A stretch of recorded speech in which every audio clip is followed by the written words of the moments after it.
11월의 마지막 날입니다. 벌써 연말이 다 됐습니다. 한 해 잘 정리하셨습니까? 혹은 아직 잘 정리가 안 된 문제들이 있다면 남은 한 달 동안에 마무리 잘 하시고 또 귀한 내년 새로운 마음으로 주의 사역을 잘 감당하시기를 축복합니다. 먼저 신약을 한번 살펴보겠습니다. 사도행전 1장 12절에서 26절까지 말씀입니다. 예수님이 승천하시고 제자들이 산에서 내려와 기도하기에 힘쓰기 시작했습니다. 며칠이 지나지 않아서 제자들과 그 무리들이 한 자리에 120명이나 모였습니다. 모인 이유는 가룟 유다의 죽음으로 생긴 12제자. 우리 사도행전에서는 사도라는 표현으로 주로 쓰고 있는데 12사도의 빈자리를 채우는 것입니다. 베드로가 일어나서 말을 합니다. 첫 번째 16절에 보니까 가룟 유다가 죽은 것은 하나님이 이미 계획하신 성경 말씀이 이루어지는 사건이다 라고 말했습니다. 그리고 두 번째로 17절에 그 유다가 담당했던 역할을 맡을 사람이 필요하다. 그리고 18절에서 19절 사이에 유다는 마지막이 불리했고 모든 사람들이 그 이야기를 다 알고 있기에 지금 이 자리를 채우는 것이 좀 부담스럽다라는 느낌으로 말을 하고 있습니다. 그러나 말씀에 의지해서 22절에 보니까 말씀에 의지해서 새로운 자리를 채워야 한다라고 말하고 있습니다. 그래서 함께 모인 이 120명 중에서 2명을 추천하고 또 함께 기도하고 제비를 뽑아 12사도의 수에 들어갔습니다. 그렇다면 12제자의 자리를 채우는 일의 의미가 무엇인지 한번 보기를 원합니다. 첫 번째는 주님이 하시던 일을 우리에게 주어 주셨다. 이전에는 모든 게 예수님이 직접 결정하셨죠. 사복음서에 보면 어디로 가자, 제자를 해라, 뭐 이건 안 된다, 저거 해라 하는 모든 이야기들을 주님께서 결정하셨습니다. 그러나 지금은 예수님이 자리에 안 계시고 모든 일들을 제자들이 결정하기 시작했습니다. 능력이 부족하고 또 지혜가 부족하지만 예수님이 계시지 않기 때문에 이제는 제자들이 스스로 결정해야 되는 때입니다.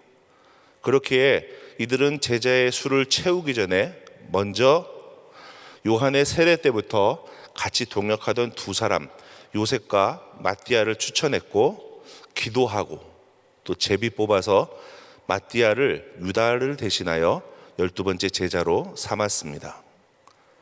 교회는 이 사건을 본받아야 합니다. 교회의 어느 자리든 어느 사람이든 예수님이 하시는 일을 대신하는 그 마음으로 정직하게 나의 유익을 바라지 않고 기도하면서 선출해야 됩니다. 그리고 또 뽑힌 사람에게 대해서는 예수님이 선택하신 것으로 믿고 순종하며 함께 교회를 섬겨야 합니다. 이 원칙이 깨지면 교회는 무너집니다. 그러기에 우리는 모든 판단의 기준, 모든 생각의 기준은 우리 주님으로 기준을 잡고 주님이 어떻게 하셨을까? 말씀에 의지해서 모든 판단을 해야 되는 줄로 믿습니다. 그래서 12제자의 자리를 채우는다는 것의 의미를 한번 찾아봤습니다. 첫 번째 보니까 두 번째죠. 12제자의 자리를 채우는 일의 두 번째 의미는 성령을 받기 전에 준비해야 했던 일입니다. 제자들이 3년 동안 예수님과 함께 다니면서 훈련을 받았습니다. 그러나 예수님의 죽음으로 제자들이 뿔뿔이 흩어졌고 3년 동안 훈련받은 게 마치 아무런 효과가 없었던 듯 제자들은 낙심하고 무너졌습니다. 그러던 제자들을 예수님께서 부활 후에 다시 불러 모으셔서 승천하기 전까지 40일 동안 함께 하시면서 그동안 훈련받았던 것들을 복습을 했고 또 성령 받기 위해 기도를 시작했고 또 성령의 임재 직전에 마지막이 제자들의 빈자리를 채워 조직을 정비한 일입니다. 그렇다면 우리가 성령을 받는다는 것, 아무런 준비 없이 그냥 무작정 기도하면 성령을 받느냐? 절대 그렇지 않습니다. 성령을 받는다는 것은 그보다 큰 의미를 가지고 있는데, 그것이 무엇이냐면 이미 예수님 계실 때부터 3년 동안 훈련을 받았다는 것.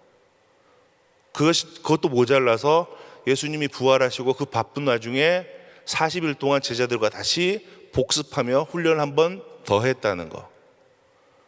그리고 어제 말씀드렸다시피 그렇게 긴 기간은 아니지만 주님 앞에 엎드려 전적으로 기도했다는 것. 그랬을 때 성령님을 우리에게 주셨습니다. 그렇다고 해서 이렇게 끝나느냐? 그 다음에 이어지는 말씀은 땅끝까지 복음을 전하라는 말씀을 하십니다. 성령 받는 게 그냥 선물로 지워지고 그냥 그거 받고 땡 하고 끝나는 것이 아니라, 성령을 받았으면 마땅히 나가서 복음을 전하되 어디까지요? 사마리아와 땅끝까지, 내 발이 닿을 수 있는 곳까지 복음을 전하며 하나님의 사역을 감당하는 것이 성령 받은 자의 마땅히 할 일인 줄로 믿습니다. 그러기에 우리는 성령을 받기를 사모하며 또 그 받은 성령으로 주님의 사역을 감당하셔야 될 줄로 믿습니다. 구약을 한번 살펴보겠습니다. 나봇의 포도원의 이야기입니다. 먼저 말씀에 나온 상황을 한번 정리를 해보겠습니다. 이스라엘이라고 하는 지역에 아합의 왕궁이 있습니다. 사마리아에 있는 왕궁이 원래의 왕궁이고, 그 다음에 이스라엘의 왕궁은 별장처럼 쓰여지는 곳이었던 것 같습니다. 이 이스라엘이라는 지역에 나봇이라는 사람이 살고 있습니다. 그는 포도원을 가지고 있고 그 포도원은 아합의 왕궁과 가까운 곳에 있습니다. 어느 날 아합이 이스라엘의 왕궁에 머물면서 나봇을 불러서 너의 포도원이 왕궁과 참 가까운 곳에 있구나. 그 포도원을 나한테 주지 않을래? 내가 채소밭으로 쓰고 싶구나. 어떤 번역에서는 정원이라고도 번역했습니다. 어쨌든 채소밭 혹은 정원으로 내가 쓰고 싶구나. 그 포도원을 나에게 줄래?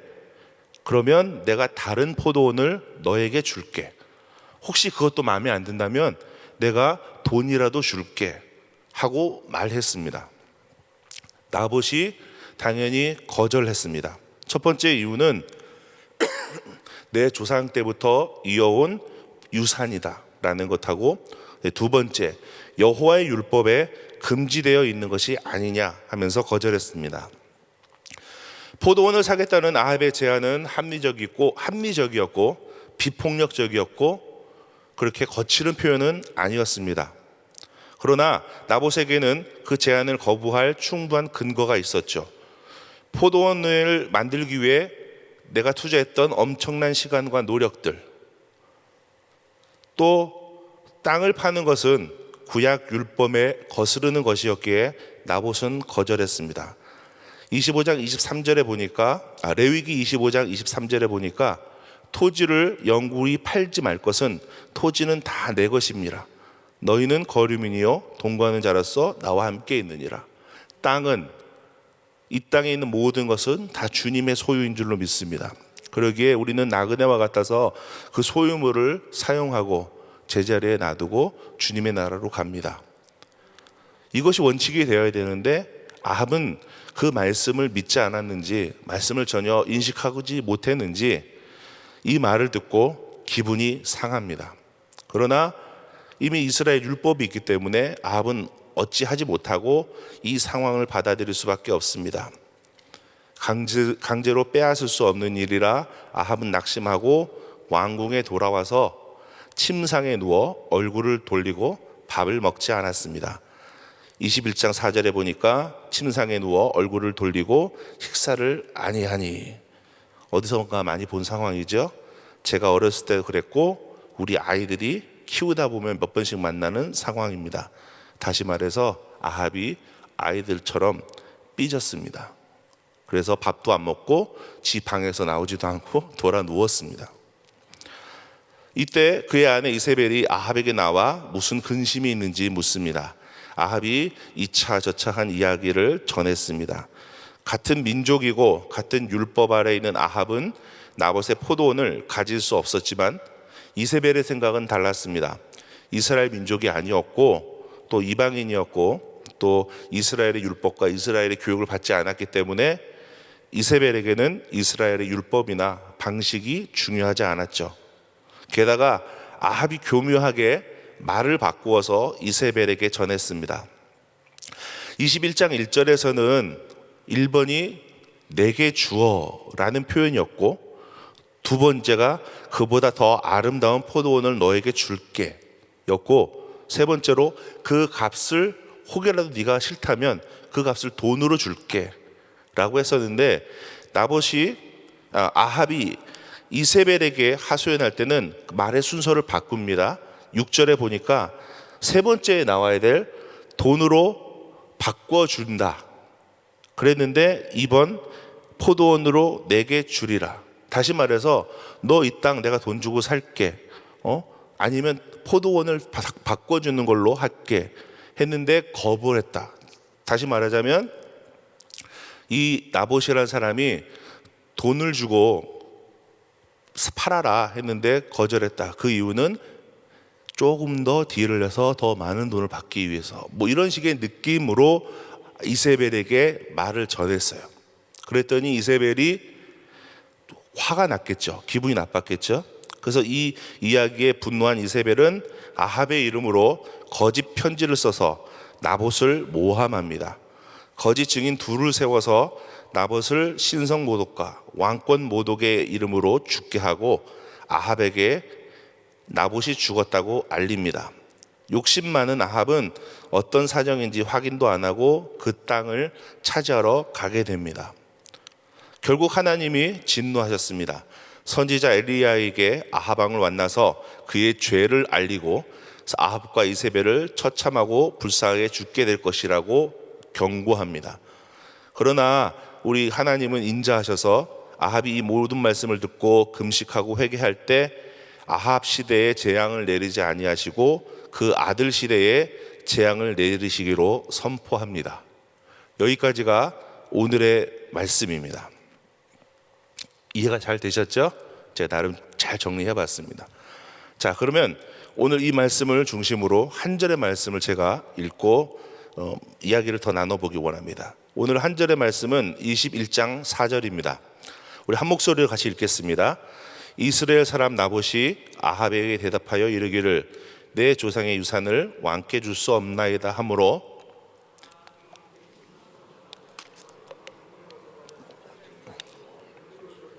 식사하지 아니하니. 이 사건은 아합의 욕심으로부터 시작됩니다. 자, 우리 욕심이라는 단어를 정의를 내려보길 원합니다. 뭐가 욕심인가 하고 사전에 찾아보니까 어떠한 것을 정도에 지나치게 탐하거나 누리고자 하는 마음이라고 정의했습니다. 무언가를 바라고 원하고 구하는 것은 어느 누구에게나 가진 마음입니다. 바라고 구하는 것은 불법적이지 않죠. 합당하고 온전한 것입니다. 우리는 이것을 소원, 소망, 비전, 꿈 이런 단어로 표현합니다. 그런데 이것 위에 양념이 뿌려져서 불법적인 것, 온전치 않은 것, 지나치게 과하게 바라는 것, 이것이 끼얹어지면 그 다음부터 우리는 욕심이라고 부릅니다. 아합이 필요한 것 이상으로 지나치게 나봇의 포도원을 소망했습니다. 그것이 바로 욕심입니다. 그리고 자기 생각대로 되지 않자 어린아이처럼 삐지기도 합니다. 욕심의 가장 큰 문제가 바로 이것입니다. 멀쩡했던 사람을 바보로 만듭니다. 사람의 판단력을 흐리게 해서 정상적으로 생각하고 행동하던 사람이 욕심이 들어가면 상상하지도 못했던 엉뚱한 일을 하게 됩니다. 오늘 말씀에서는 아합이 욕심에 빠져서 삐지게 되고, 그러다 보니까 아내 이세벨에게 교묘한 거짓말을 하게 되고, 조상 땅을 지키고 열심히 살던 나봇이라는 사람이 헛되이 거짓말로 죽게 됩니다. 이렇게 욕심은 사람의 판단을 흐리게 하고 원망이 나오게 하고 집착을 부릅니다. 제가 미국에 유학으로 와서 우리 은혜하나님 교회를 2년 동안 성가대 솔리스트로 또 헤븐스 멜로디로 섬기다가 놀스리지에 있는 교회에 전도사로 성가대 지휘자로 섬기게 되었습니다. 놀스리지라는 동네를 아시는 분들은 잘 알겠지만 LA에서 열심히 비즈니스하고 직장 생활 하시다가 은퇴하셔서 돈 열심히 모아서 집 사서 이사해서 가서 사는 곳이 놀스리지라는 동네입니다. 그러다 보니 제가 섬기던 그 교회에 장로님, 권사님들이 집사님들보다 더 많았습니다. 매주일 성가대 연습, 오후 연습이 끝나고 나면 장로님들, 권사님들이 자기 집으로 초대해서 같이 예배드리고 교제 나누고 집 구경하고 칭찬해 드리고, 이것이 저희 하는 일 중에 하나였습니다. 처음에는 와, 집 좋네요. 야, 저는 이런 구조가 좋아요. 화장실 이쪽에 있는 게 너무 좋아요. 뭐 이런 거. 이걸 장로님 혼자 고치셨어요? 야, 이런 칭찬을 하면서 신방을 했었는데 한 해, 두 해 넘어가다 보니까 나도 이런 집에 살았으면 좋겠다. 그런데 전도사가 돈이 어디 있어요? 시간이 갈수록 이 마음이 불편해지기 시작합니다. 집 살 형편은 안 되고 집을 가지고 싶은 욕심은 생기고, 그러다 보니까 이 장로님들과의 말하는 게 불편해지기 시작하고 원망과 불평이 점점 커지고, 그러다 보니까 신방 가는 게 싫고 칭찬은 입에서 안 나오고 전도사로서 덕이 전혀 안 되고 있었습니다. 그러던 어느 날 같이 노래하던 친구가 그 근처에 있는 지역에 조그만 오페라단이 펀드를 만들기 위해서 콘서트를 한다. 내가 좀 도와줬으면 좋겠다. 그래서 뭐 좋다, 내가 가서 노래해주마 도와주러 갔어요. 그 노래하러 간 곳이 어디냐면 여기서 605번 북쪽으로 쭉 올라가서 210번을 만나요. 그럼 근처에서 이렇게 내려서 그 산에 있는 계곡으로 들어가면 브래드버리라는 동네가 있습니다. 이제 지도를 이렇게 사진으로, 위성 사진으로 이렇게 보면 계곡과 계곡 사이에 막 집들이 있고 수영장이 사람 사는 집만큼 크고 막 이런 집들이 있어요. 그래서 그 집에 들어가서 큰 대문을 딱 들어가니까 우리가 교회에서 쓰는 라운드 테이블이 한 10개에서 14개 정도 들어가는 앞마당이 있어요. 앞마당 옆을 보니까 폭포가 흘러내리고 있고요.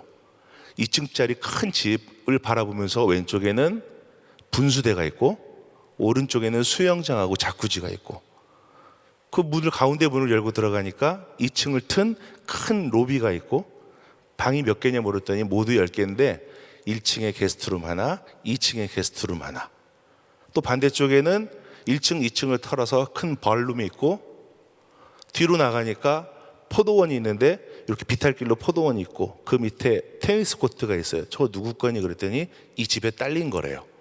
그래서 어머, 이 세상에 이런 집이 있나 하면서 같이 갔던 친구에게 야, 이 집 얼마 정도 되니? 했더니 자기가 작년에 여기 와서 콘서트를 했는데 그때 들은 가격이 17 밀리언이래요.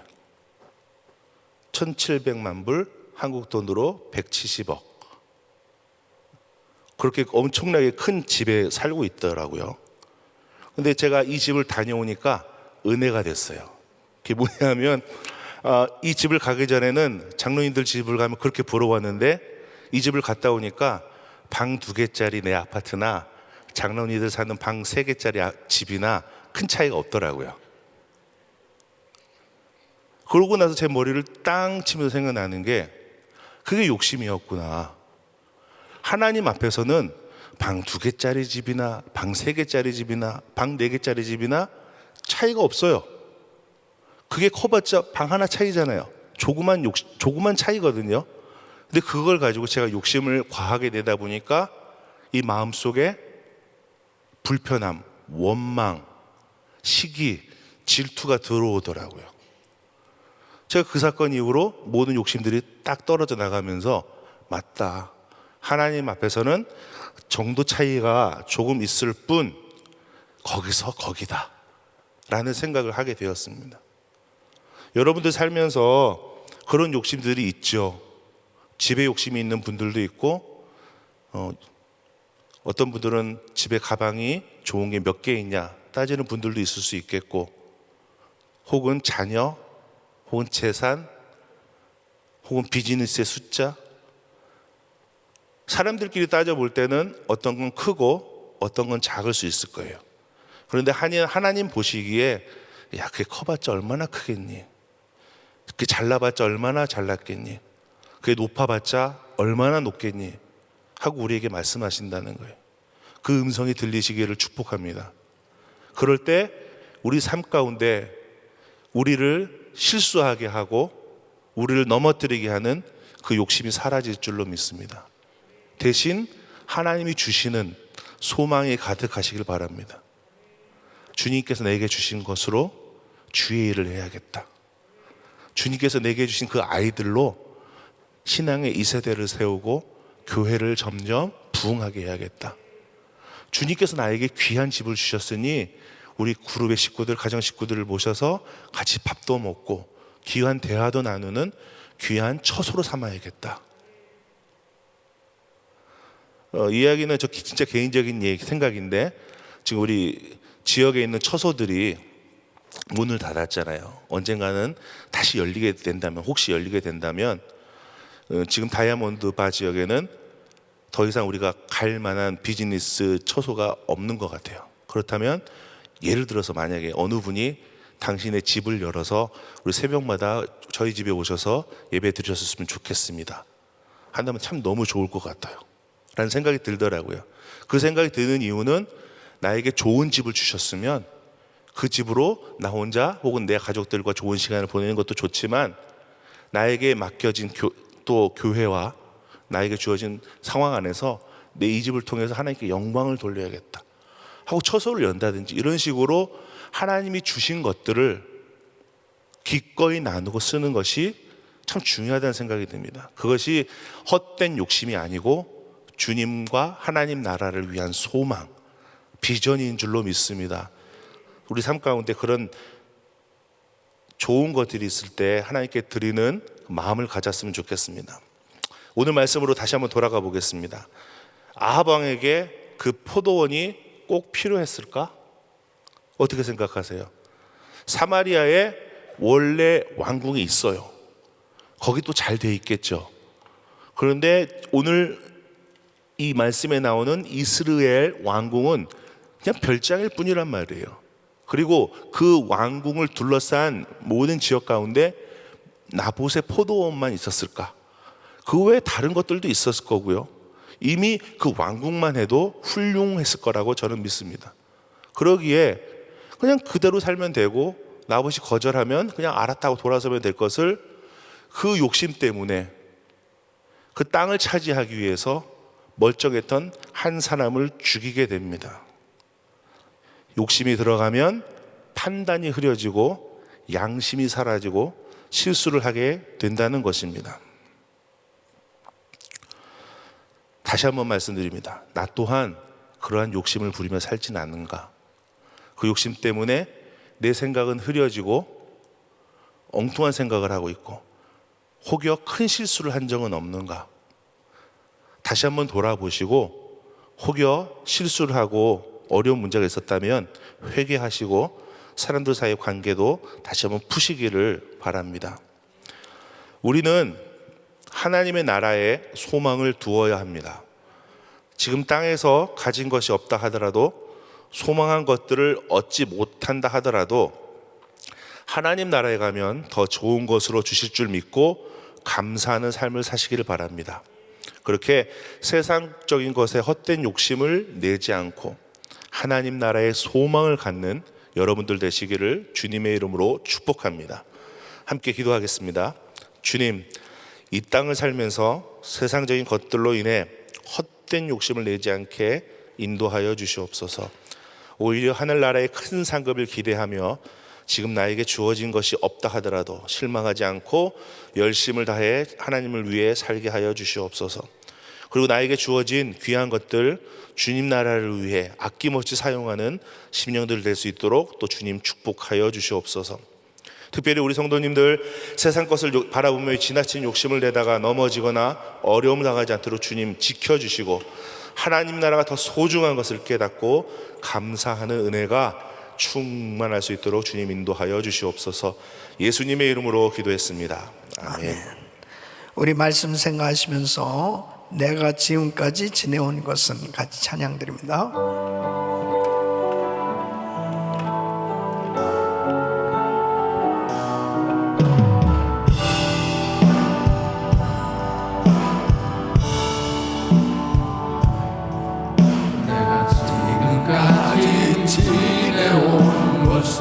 우리 두 손을 높이 드시고 주의 은혜라 주의 은혜라 지금까지 지내온 것은 주의 은혜라 주의 은혜라 지금까지 지내온 것은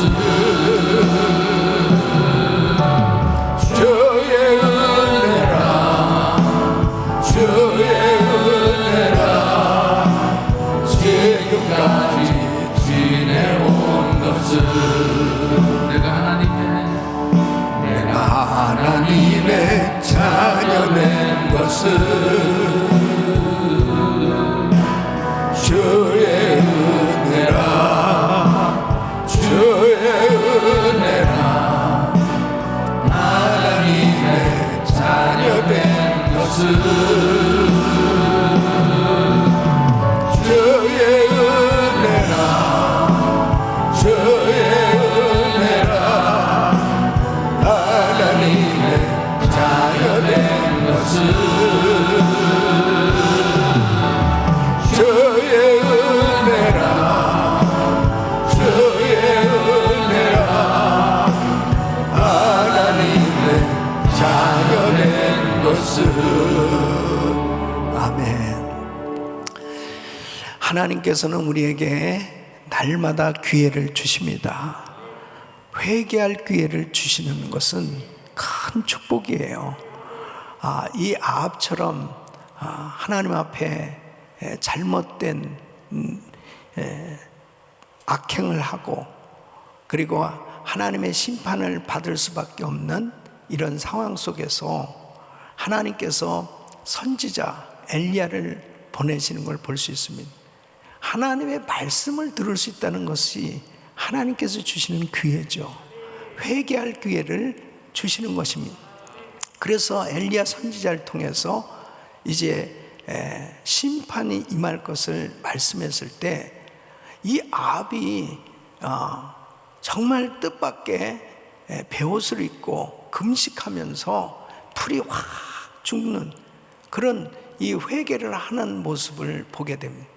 그때 하나님께서 엘리야에게 이렇게 말씀하십니다. 저가 내 앞에 겸비함을 보이는 것을 보느냐, 겸비함을 보느냐. 그러면서 그 시대에는 재앙을 내리지 않겠다. 이렇게 악행함에도 하나님이 하나님의 종들을 보내서 회개할 기회를 주실 때 회개하면 다시 회복될 수 있는 거예요. 회개하면 다시 살 수 있는 것입니다. 정말 하나님 앞에 우리가 예수 그리스도 이름으로 회개할 수 있는 기회를 가질 수 있다는 게 얼마나 감사한지 이루 말할 수 없어요. 하나님을 이제 보내는 이 시점에서 다시 한번 하나님 앞에 내가 조금이라도 마음이 높아지고 주님의 말씀에서 벗어난 부분이 뭐가 있는지 다시 한번 살펴보고 계속해서 하나님의 말씀을 들을 때 오늘도 주의 말씀이 들려오는 것이죠. 내가 혹시라도 욕심을 가지고 내가 내 생각 이상으로 뭔가 자꾸 더 하려고 하는 그런 욕심 가운데 있었다면 주여 용서하여 주시옵소서. 회개할 때 하나님은 회복시켜 주시는 것입니다. 지금 가룟 유다에게 하나님이 얼마나 많은 기회를 주셨습니까? 그 회개하지 않으니까 결국은 회개하지 않고 후회하니까 자살하고 결국은 그 제자의 자리에서 떠나 실패의 자리에 참으로 안타까운 자리에 있게 된 거죠. 그때 마띠아가 바로 그를 대신했던 것을 오늘 성경은 말씀하고 있습니다. 사랑하는 성도 여러분, 회개하면 기회를 얻습니다. 회개하면 회복될 수 있습니다. 하나님은 우리에게 회개하라고 말씀하시는 것입니다. 회개하면 사는 거예요. 두 손을 가슴에 모으시고 몸이 아픔들 아픈 곳에 손 얹으십시오. 거룩하신 아버지 하나님, 항상 기회를 주시는 하나님, 우리가 부족해서 실수하고 넘어져도 주님 앞에 회개하면 일어설 수 있는 줄로 믿습니다. 회복시켜 주신 줄로 믿습니다. 기회를 주시는 줄로 믿습니다. 아버지 하나님 앞에 다시 한번 우리의 신앙을 점검해 보게 하시며 말씀을 통해서 회개할 수 있는 시간 되게 하여 주시옵소서. 특별히 우리의 연약한 부분을 이 시간도 주의 피문으로 안수하여 주시고 깨끗게 하여 주시옵소서. 강건케 하여 주시옵소서.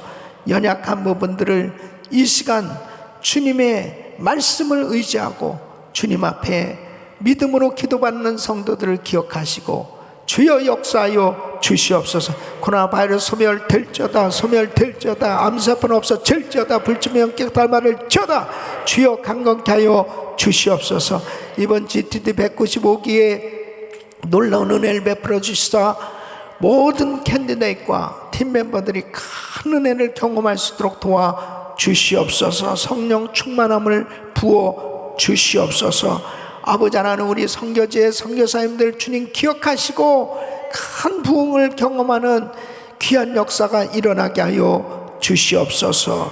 이제는 우리 주 예수 그리스도의 은혜와 우리 하나님 아버지의 그 무한하신 사랑과 성령님의 감동감화 교통 충만하신 은총이 하나님 앞에 철저히 회개함으로 주님께서 주시는 그 놀라운 회복의 은혜를 경험하고 하나님께 영광 돌리는 삶이 되기를 원하는 모든 성도들 머리 이제로부터 영원토록 함께 있을지어다. 아멘.